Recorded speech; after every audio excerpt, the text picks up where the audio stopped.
अस्सलाम वालेकुम वरहमतुल्लाहि वबरकातुहू। जनाब कैसे हैं सब लोग? ठीक ठाक हैं। आज जनाब हम बनाने लगे हैं काली तोरी।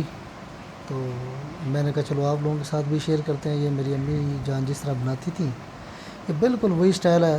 आप जनाब बड़ी बड़ी डिशेस भूल जाएंगे अगर आप लोगों ने इस स्टाइल से ये काली तोरी बनाई।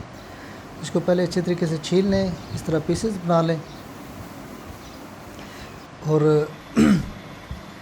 सबसे पहले ये बर्तन जो है रख लें चूल्हे के ऊपर, और उसके अंदर तकरीबन 2 चम्मच जो है ये मैंने घी डाले हैं, क्योंकि इसने घी के अंदर ही फ्राई होना है। प्याज भी मैंने एक बड़ा सा लिया है, वो मतलब है ताकि इसके अंदर थोड़ा मसाला बन जाए। बल्कि 2 प्याज हैं।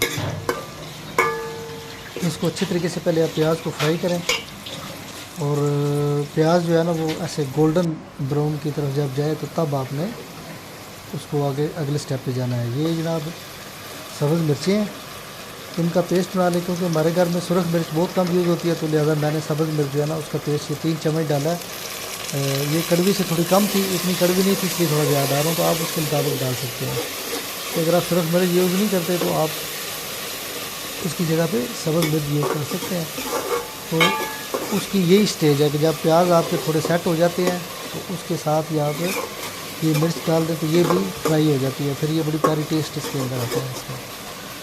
तो बिल्कुल इसी तरीके से स्टेप बाय स्टेप आपने ये रेसिपी बनानी है। आप इंशाल्लाह पसंद करेंगे कि बहुत ही अच्छी टेस्टी बनती है।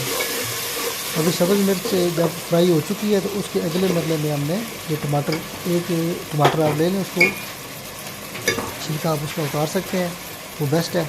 क्योंकि ये जो बनेगी ना काली तोरी, ये ऐसे मसाला टाइप बन जाएगी फाइनली, ये बड़ा टेस्टी होता है। तो उसमें अगर आप छिलके उतार के टमाटर डालेंगे तो मज़ीद अच्छे तरीके से उसके अंदर मिक्स हो जाएगी। तो इसी तरीके से अभी टमाटर डाल के भी इसको आप थोड़ी देर ऐसे फ्राई करते रहें घी के अंदर। जब टमाटर घी के अंदर फ्राई होता है ना तो वो बहुत ही टेस्टी बनता है। बेसिकली मसाला अगर आपका टेस्टी बन गया है ना तो उसके अंदर आप बेशक कुछ सब्ज़ी डालते हैं या गोल डालते हैं या दाल डालते हैं, वो फाइनली आगे टेस्टी बनेगी। अभी ये मिर्चों का थोड़ा पानी बचा हुआ था, सब्ज़ मिर्चों का, जब हमने उसको ग्राइंड किया था, तो वही सेम पानी मैं दोबारा इसमें यूज़ कर रहा हूँ। तो ये छोटी छोटी टिप्स भी हैं जो साथ में आपको बता रहा हूँ कि कुकिंग के दौरान आप यूज़ करें तो कुछ चीज़ों को हम ज़ाया होने से भी बचा सकते हैं। यही सब्ज़ मिर्च का पानी हम गिरा सकते थे, लेकिन मैंने क्या किया, इसके अंदर यूज़ कर लिया। तो बिल्कुल मेरी अम्मी इसी तरीके से करती थी। वो सपोज जिस पानी में दाल उबालते थे ना, वो पानी भी सेव रखती थी, फाइनली बाद में दाल में डाल दिया। तो इसी तरीके से जो चीज़ आप यूज़ कर रहे होते हैं कोशिश करें उसी को दोबारा इस्तेमाल करें, ज़ाया होने से भी बचनी चाहिए। ये भी तक देखिए सब्ज़ मिर्च का पानी यूज़ हो रहा है, थोड़े थोड़े छट्टे मार के। तो ये बुनाई का एक स्टाइल है। इस तरीके से आप प्याज और टमाटर जो हैं उनको अच्छे तरीके से घी में फ्राई होने दें। जब आप समझे थोड़ा जलने लगा, थोड़ा सा पानी का छट्टा मार दें। तो ये टोटली 3 चीज़ें आपके सामने हैं। ये बड़ा मिर्च थोड़ी सी वैसे यूज़ की है रेसिपी के लिए, वीडियो के लिए, कि आप लोग वीडियो जब देखें तो वो आप यूज़ कर सकें, लेकिन मैं वैसे नॉर्मली सुरख मिर्च नहीं यूज़ कर रहा। तो इसमें हल्दी, सुरख मिर्च, आप बेशक दड़ा मिर्च ले लें, बेशक पाउडर ले लें, नमक और काली मिर्च को भी मैंने थोड़ा सा ज़्यादा रखा है, क्योंकि ये जो होती है ना काली तोरी, ये मीठी होती है। बेसिकली इसका जो अपना टेस्ट होता है ना, तो जो भी मीठी सब्ज़ी होती है, मसलन आलू है, काली तोरी है, मटर है, गोभी है, तो उसमें निस्बतन आप काली मिर्च या सुरख मिर्च थोड़ी सी तेज़ रखें। इसी तरह सब्ज़ मिर्च थोड़ी ऐड करें। तो ये मसाले की आपको लुक नज़र आ गई। जब इस तरीके से मसाला अच्छे तरीके से बुनाई हो जाए, घी छोड़ दे और ऐसे हल हो जाए तकरीबन, तो उसके बाद आप सब्ज़ी डालें। ये सब्ज़ी जिस तरह काटनी है इसी तरीके से काटनी है। बड़ी नरम नरम काली तोरी थी, और कोशिश करें कि नरम नरम ही आप लें जब ख़रीदें। वो थोड़ी पक्की नहीं होनी चाहिए, सख्त नहीं होनी चाहिए। और उसको फिर अच्छे तरीके से धो के आप ऊपर से उसको छील लें, तो नीचे से जो ये तोरी निकलती है उसको आप अच्छे तरीके से ये बारीक बारीक काट के, तो मसाला रेडी होने के बाद इस तरीके से डालें जिस तरीके से आपको नज़र आ रहा है। तो इसको अभी बुनाई होने दें। ये तकरीबन 5-10 मिनट तकरीबन इसकी बुनाई होगी। मैंने 10 मिनट तक ये बुनाई की थी। इसी बुनाई के दौरान ही अभी आप देखें कि मैं इसमें पानी बिल्कुल नहीं यूज़ कर रहा। इसका अपना पानी जो है वो यूज़ हो रहा है, अपना पानी यूज़ हो रहा है, जो इनका तोरियों का है ना पानी, तो उसी के अंदर आहिस्ता आहिस्ता आहिस्ता से ये फ्राई हो रही है। यही इसका टेस्ट है। इसके ऊपर से पानी कभी भी नहीं डालना।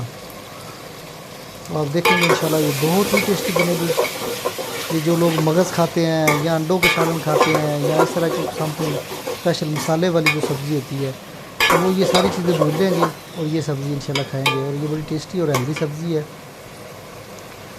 गर्मियाँ हों या सर्दियाँ हों, सब्ज़ी ज़रूर अपनी खुराक में ऐड रखें, ज़रूर खाया करें सब्ज़ी।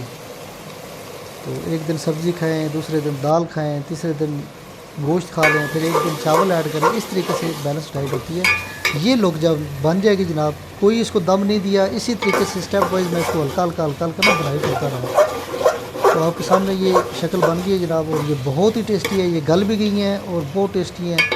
बच्चों ने बड़े शौक़ से खाई थी। काली मिर्च का जो टेस्ट आ रहा था बहुत ही अच्छा था। तो इसके अंदर कोई एक्स्ट्रा और मसाला नहीं है, जिस तरह को ज़ीरा समथिंग कुछ भी नहीं डाला। तो आप ये एक दफ़ा ट्राई कीजिएगा, आपको ज़रूर पसंद आएगी। और इसको आप रात को भी मैंने खाया, सुबह नाश्ते में स्पेशली पराठे के साथ इसने इतना टेस्ट किया है। एक कप आप साथ चाय बनाए बेट में सब यूज़ करती। तो ये फाइनली लुक है जी इसकी, और ये बिल्कुल रेडी है। तो इसमें आप थोड़ा सा भी धनिया मिक्स कर लें, तो फाइनली वो धनिया भी इसका टेस्ट बेहतरीन बना देता है। तो आप इसको ज़रूर ट्राई कीजिएगा। तंदूर की रोटी के साथ भी खा सकते हैं, तवे की रोटी के साथ खा सकते हैं, नान के साथ खा सकते हैं। ये देखिए, ये बहुत ही प्यारी और टेस्टी बनी है।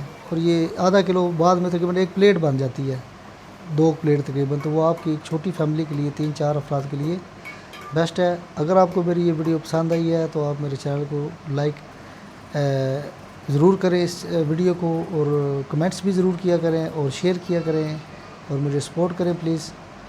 तो आप लोगों का बहुत बहुत शुक्रिया कि आपने इतना टाइम निकाला और मेरी वीडियो देखी। ओके जनाब, आप अपना ख्याल रखें। अल्लाह हाफ़िज़।